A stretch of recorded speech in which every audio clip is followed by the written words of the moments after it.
What's good, y'all? I was really thinking about how I was gonna approach this review because this is really one for me personally. Y'all know I keep it 100 on here.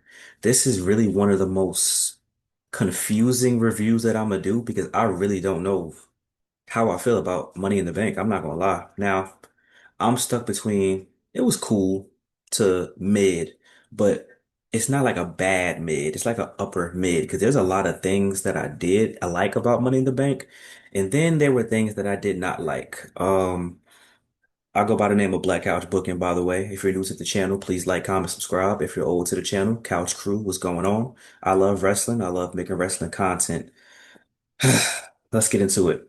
I usually don't go in order when I do the reviews because I know what people want to hear first. I made a whole video about R-Truth, Ron Killings, whatever he's gonna go by now. I made a whole video about that, so go check that out if you didn't check it out. But let's do it. And I made a Naomi video as well, double upload for Sunday. I'm gonna be honest with y'all. The women's Money in the Bank match for me, I didn't like it. I felt like it was clunky. I felt like on paper they had the right people in the match, but it was just off. Like the pacing was a little weird. And I don't want to talk too bad about the LA crowd, but like they would chant, "This is awesome" when nothing was happening. And kudos to them for, being in it and having fun. But like they wasn't even chanting, "This is awesome" for the best spots in the match, which to me was definitely Stephanie Valkyrie doing the Devil's Kiss on the ladder. I called that, during Ricky the Shadow's watch along. But I will say this, right?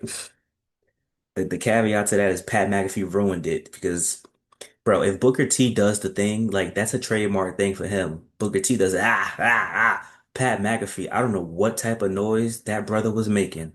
That brother man, I don't even want to try to repeat it, and it was terrible. But like I said, man, the match was Roxanne Perez was the MVP of that match to me. By the way, Roxanne Perez was showing out. I'm really hoping that they do something great with Roxanne Perez. Showed out in Royal Rumble, showed out Elimination Chamber, showed out Money in the Bank. All right, what are we gonna do with her? She's probably not gonna win Queen of the Ring, which that would be a huge accomplishment for her. And I think she would be a good opponent for Io Sky. I don't think she would beat Io Sky. I don't even think whoever wins the King and Queen of the Ring this year, I don't think both of them are gonna win the championships. That's just my prediction. But to stay focused on Money in the Bank. Didn't enjoy the women's match as much as I enjoyed the women's match last year, in my opinion, but the right person won, so I was cool. Naomi, I made the video, earned the opportunity, did some great character work.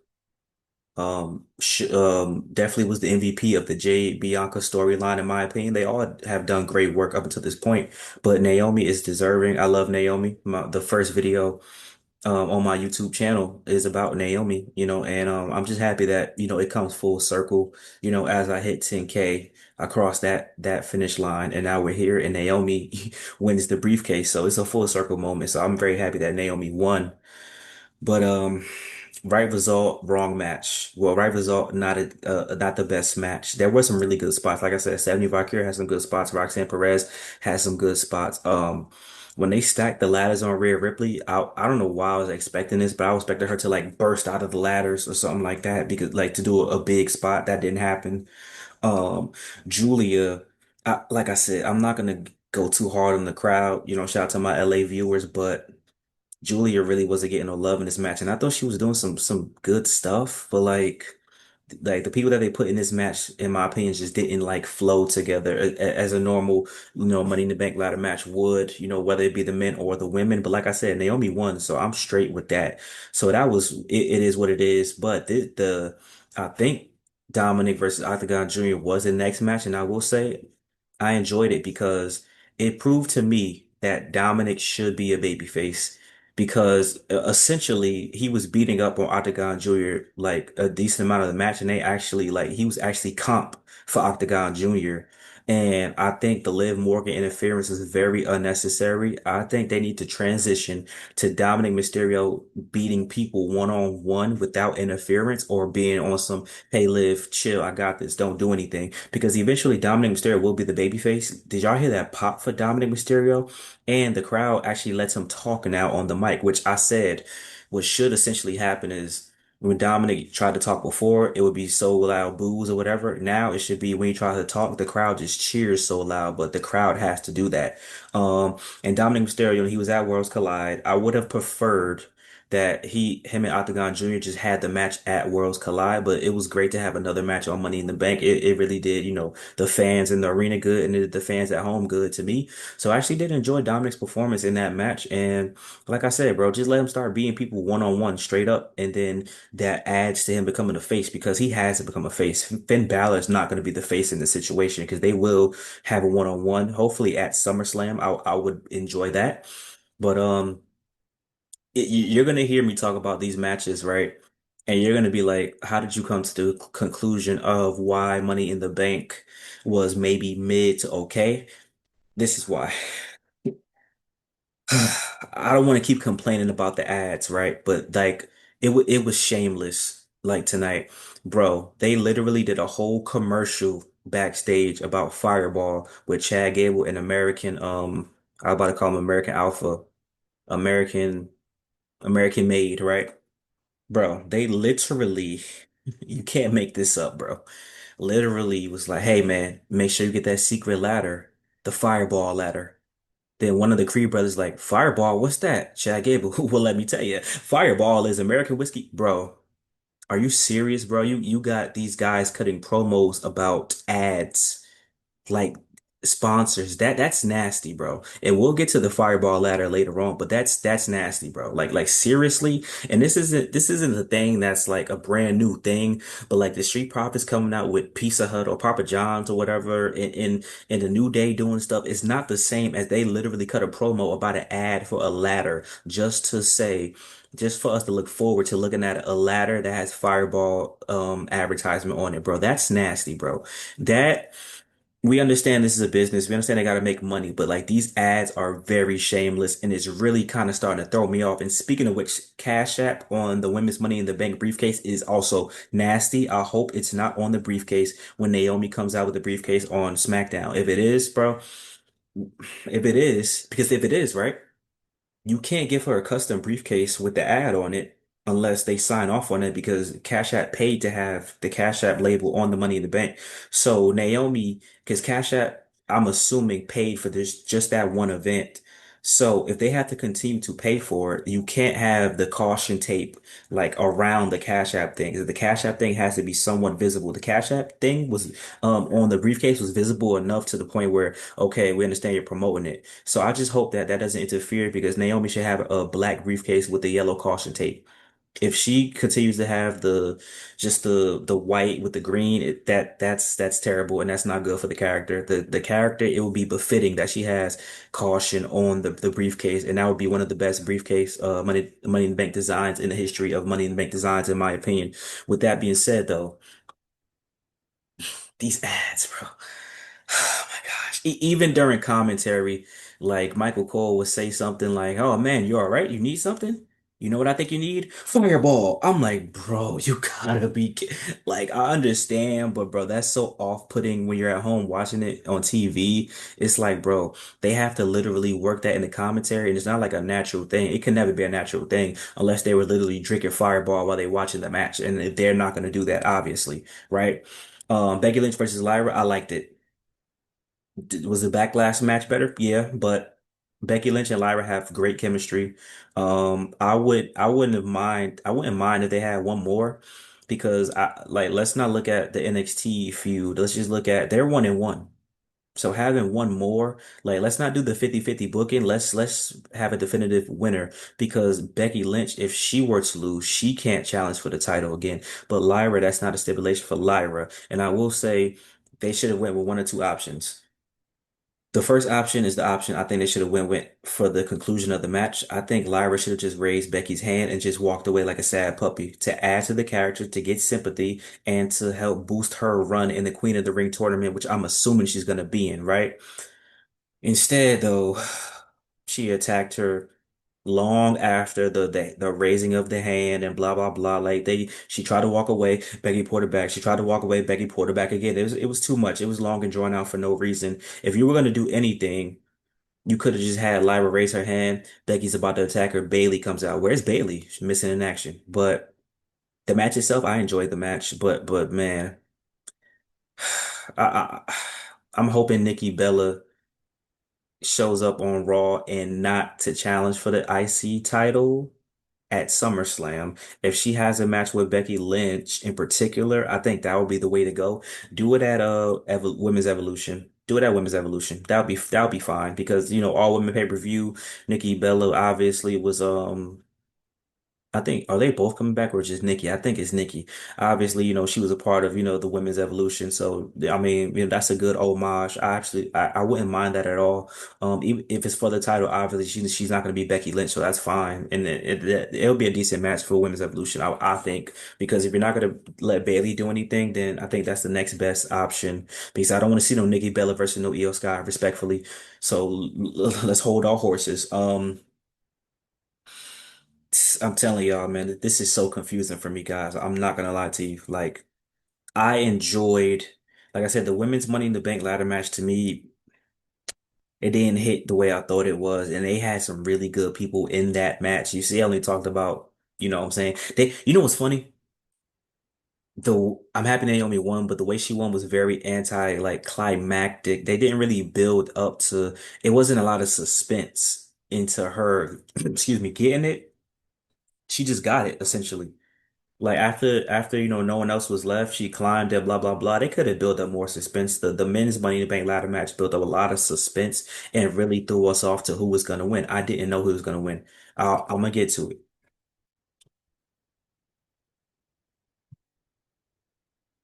I'm so confused. I'm choking up. I'm gonna get to it. Don't worry, but man,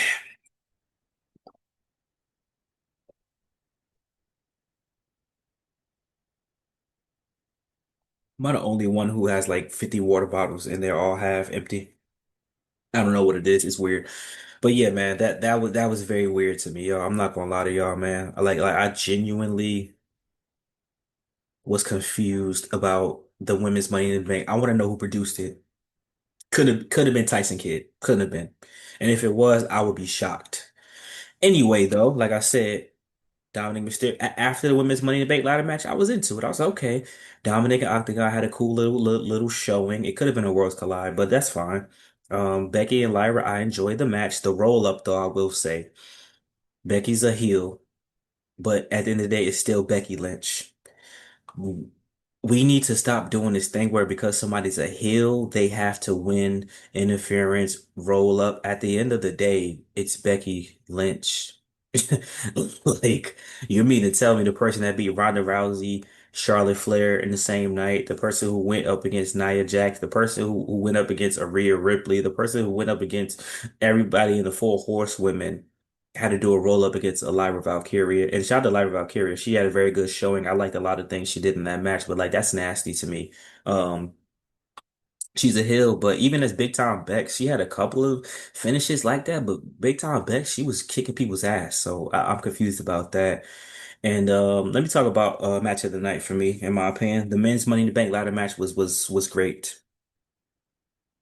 It had the opposite effect of the women's Money in the Bank. Great match, wrong result, in my opinion. So Sokoa, did y'all hear that reception he got, bro? So Sokoa, bro, push him, push him, push him. But I'm gonna get to why, that's gonna be difficult to do. But Sol Sokoa, great. Pat McAfee again ruined commentary. Andrade came out.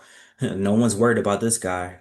Takes a long pause, but that's a good thing. Maybe he'll win. Bro, you messed up, bro. As a commentator, you're literally burying somebody. Okay, he didn't get a loud pop, but that happens to Andrade every time. But as soon as he gets in the match, he has the best spots, which was the case again. But it's like, bro, like you're a commentator. Your job is to not tear down a face. He's a baby face. He's not a heel. So why are you saying no one cares about this guy? Even how you said it is condescending tone. I'm like, bro, Pat McAfee, I can't, bro. Like, come on, bro, man. Come on, bro. What are you doing? Like, and then try to clean it up. Like, oh, well, that's a good thing. He might actually win the thing. Shut up, shut up. Um, This match though, it was a great match, man. Andrade, like I said, just, I'm not even being biased, my favorite wrestler, but he had some very good spots in the match. Very entertaining. Only thing I didn't like is, bro, it literally looked like he won the Money in the Bank ladder match. His hand was on the hook. He climbed too fast. But I mean, that's a pacing thing. You know, sometimes mistakes like that happen. I'll excuse it, but he definitely like he does this spot a lot in ladder matches, even in AEW, bro, where he's literally right there and he looked like he's about to win, and then something dumb has to happen for him to justify him not just grabbing it, which he's not incompetent, bro. This guy is a former NXT and United States champion. Like, come on, like this guy's a vet. Like, come on, bro. Like, come on. You know what I'm saying? Penta had some really good spots in this match. Penta was showing out. I ain't gonna lie. Penta did some really cool things. I'm not gonna get to Seth Rollins yet. LA Knight. I really miss my niggas. LA Knight, bro. If you don't win King of the Ring, bro, you might be time to pack it up. I ain't gonna hold you, bro, because 3 years and just because you competed in three Money in the Banks don't mean you have to win. Because Naomi competed in five, and you know she never won. But this is nasty, bro. Like every Money in the Bank, LA Knight has momentum. It's not just about the cheers. He does literally everything right. And I'm not the biggest LA Knight fan, but he does everything right, bro. Whatever you want in Superstar, he got the catchphrase, right? He got the promo, and he's decent at matches. He don't gotta be a super duper mega flippy dippy guy. Like, you know what I'm saying? Stone Cold Rock, they wasn't, you know what I'm saying? Like they don't got a crazy unlimited bag. But you know what I'm saying? They had some great legendary matches. LA Knight has some decent matches, but he still doesn't get the Money in the Bank. You go with Seth Rollins. And I love Seth Rollins. Seth Rollins is top five in the world, but why? To justify his stable? Because now you're booked in the hole. And it like you're booked in the corner. He has to cash in on John Cena. He cannot cash in on Jey Uso. His whole thing of building his stable is he wants absolute power in the WWE. In order to do that, you got to have the A championship, the most coveted prize held by Bruno Sammartino. Sammartino held by the Hulk Hogan's, the Rocks, the Stone Colds. The WWE championship is the most like coveted prize in WWE. If he cashes in on Jey Uso, Roman Reigns said to this man's face that the World Heavyweight Championship is the B title and you'll always be number two and you'll always be the B guy. I'm the A guy. So if he doesn't cash in, it don't have to be cashing on John Cena. Let me just say that. But if he doesn't cash in to win the WWE Championship, then all of this was for nothing. So if this man cashes in on Jey Uso on Monday Night Raw, I don't know. I doubt it. It's gonna be a tease. But if he cashes in on Jey Uso, I really I don't know what the direction is. Why would he cash in on John? It don't gotta be John Cena. John Cena can lose the WWE Championship on his last farewell, blah blah blah. Seth Rollins cash in, or John Cena's gonna retire before Money in the Bank of next year. So Seth Rollins has a year, so he'll have a couple of months after John Cena retires to cash in. He got to cash in on the WWE Championship. And don't make it a brand issue because there's no such thing as a brand split, bro. These people show up on Raw and SmackDown all the time, so let's not do that, right? So he has to cash in, right? But overall, the men's match was great. There was a lot of good spots. I mean, people are gonna say that interferences kind of threw it off, which in a way it did. But Solo Sikoa getting betrayed by Jacob Fatu, we were able to progress another story within that match. We progressed, multiple things within that match. So I'm looking forward to Solo versus Jacob Fatu. Solo Sikoa definitely should get his flowers, man. Solo Sikoa. He really liked that. And Jacob Fatu is finally now a babyface. All that crowd reception. He's super duper over. This is where he should be. They could have waited to SummerSlam. I agree. But I mean, strike while the iron is hot so you can progress a story. Solo versus Jacob at SummerSlam is definitely on the agenda, in my opinion. If they do it before, I think that would be unnecessary because Joe Jacob Fatu could go against JC Mateo. If the Tongas are ready to come back, hopefully, I don't know what their status is right now. You do something with the Tongas where they got to pick a side. Maybe they link up with Jacob Fatu. I mean, that would make sense logically to me. Tama Tonga was already, rocking really more so with Jacob Fatu than Sol Sikoa anyway before Sol Sikoa came back. So that would make sense.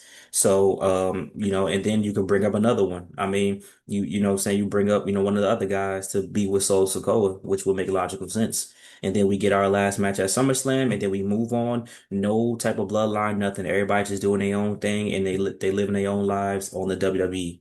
So yeah, that's what I think about that. Seth Rollins winning wasn't my pick. I mean, that's fine, but man, Solo, LA, you know what I'm saying? LA specifically, I really feel bad. I think he's warranted to get a championship run, bro. Like, what else can he do? Is he gonna go back to the United States title scene? That's already stupid for Damian Priest, in my opinion. Man, WWE, TKO, man. TKO, man, money in the ads. That's what I'm gonna call it. I'm tired of the video money in the ads, not money in the not money in the bank because boy, they trying to put some money in their bank with all these damn ads, bro. Morgan and Morgan, they must have gave WWE like a $5 million deal to run these ads because bruh, they should have did a Morgan and Morgan ad when Jay Cargill got ran over with the car. That would have been good ad placement. Like at least make the ads make sense. What does a fireball ladder got to do with anything? And then, oh, El Grande. Speaking of which, El Grande, he showed out this match too. I almost thought he was gonna win. See, the men's Money in the Bank match, there was a lot of suspense. Genuinely, it felt like anybody could win. Even Andrade, I'm like, yo, maybe they about to throw us for a swerve. El Grande might win and do something. You know what I'm saying? And then reveal himself to be Chad Gable to say, ha ha, look, I told y'all I could do it, but that wasn't the case.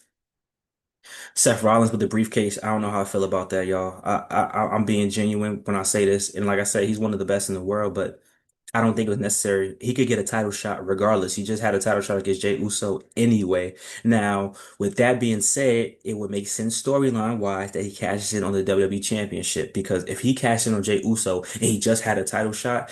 And he could get another title shot, literally. How is that not the almost the equivalent of Austin Theory cashing or United States Championship? It's dumb. It doesn't make logical sense. So, with that being said, though, this tag team match, another one.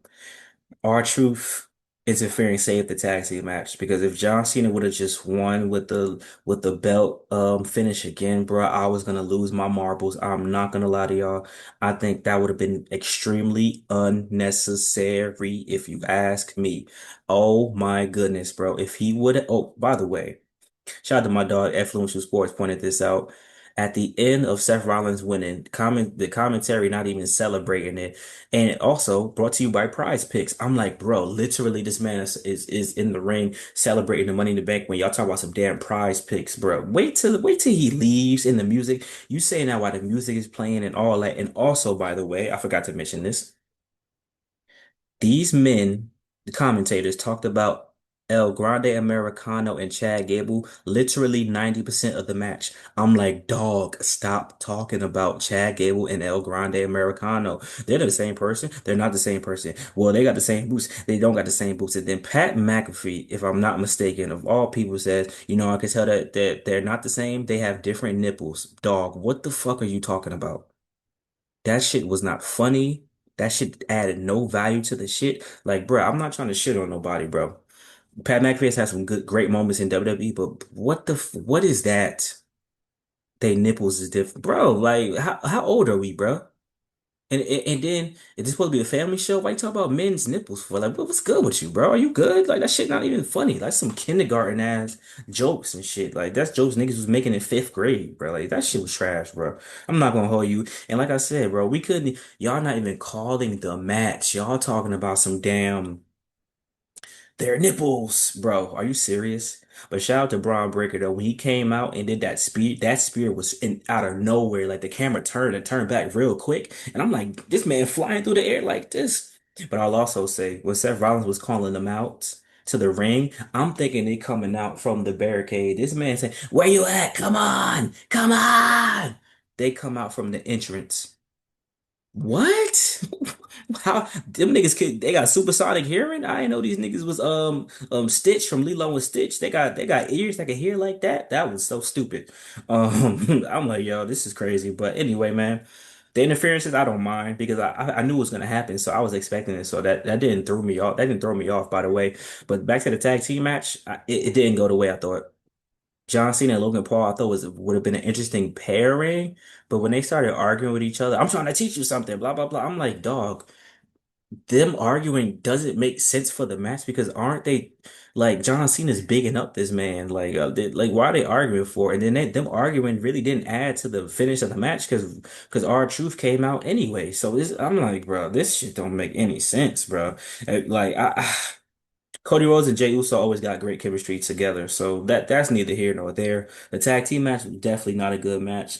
I still, well, I take it over the women's Money in the Bank, yeah, because R-Truth saved that moment, and Naomi winning was great, but the match itself wasn't great. But R-Truth saved the tag team match, and I'm looking forward to seeing what they do with R-Truth. Like I said, I spoke about it in the video, but now you have to do John Cena versus R-Truth at SummerSlam for the belt. Even if R-Truth don't win, cool, but you got to do it for the belt, and he got to be serious. He got to be Ron Killings. If he now come back as R-Truth, that means he better not do no I better not see no comedy stuff, no jokes, no none of that. He better come out on Monday Night Raw, cut a serious promo or SmackDown and say, bro, I'm coming for the title, and I'm not here to play games no more.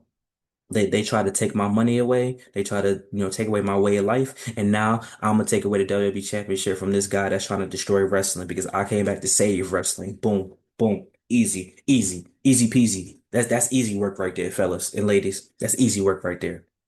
I just get him a promo. You can take it. You can take it, WWE. You can take it. You can take it. You can take it. Don't worry about it. You can take it for free. The easy promo right there. Come on now.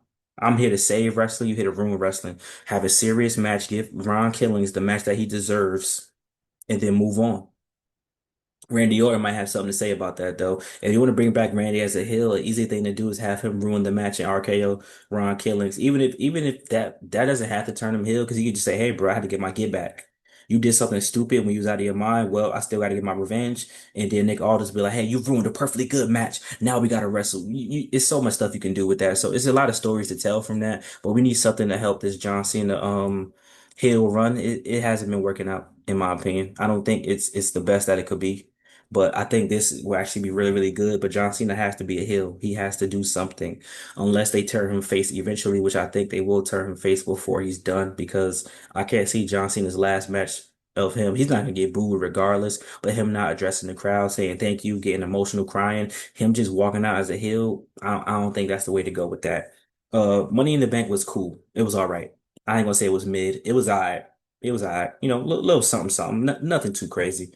I mean, anything could be better than Saturday main event. Me sitting on the toilet wiping my ass could be better than Saturday night main event. But Money in the Bank was cool because I did have fun with the men's ladder match. Dominic Mysterio definitely surprised me. Becky and Lyra was cooking. The women's Money in the Bank ladder match, I didn't, but the result made up for everything that I didn't necessarily like in the match. And like I said, the Devil Kiss on the ladder was a good spot. The double cold red was a good spot as well. Roxanne Perez got to be careful, bro. I was terrified that she didn't execute it in that you know what I'm saying, like somebody was really gonna get hurt with that, but they hit the spot, so I'm not mad at that. Um Overall, it was cool. It was cool. I definitely want to go back and watch it again. And maybe I'm judging the women's match too harshly. The crowd, I'm not going to get too much on the crowd, but a lot of them didn't show up yet. So it made the seats hella empty. And maybe that's what was throwing me off a little bit. So I want to go back and watch it. But of course, there were good spots in it. Like I said, Roxanne Perez was the MVP of that match, but Naomi winning was chef's kiss. Seth Rollins winning was chef's piss. But it is what it is, man. I want to see what they do with that. If he cash in for the WWE Championship, then it's cool. It is what it is. But yeah, man, Logan Paul, bro. I think Logan Paul and Jey Uso should have another match that's just one-on-one. But we don't know what's gonna happen with the Gunther stuff. We don't know if Seth Rollins gonna cash in. It's a lot of uncertainty. Good thing that came from this PLE is it's a lot of uncertainty. I will give it that. I don't know what's gonna happen based off of all these results, but I will. And Naomi needs to cash in on Jade Cargill if she wins Queen of the Ring and beats Tiffany, or cash in on Tiffany and then Jade Cargill win Queen of the Ring and then her and Naomi have their one-on-one match for the title. Something like that gotta happen, either way. But yeah, man, those are pretty much my thoughts on the PLE. I want to know what you guys think in the comment section.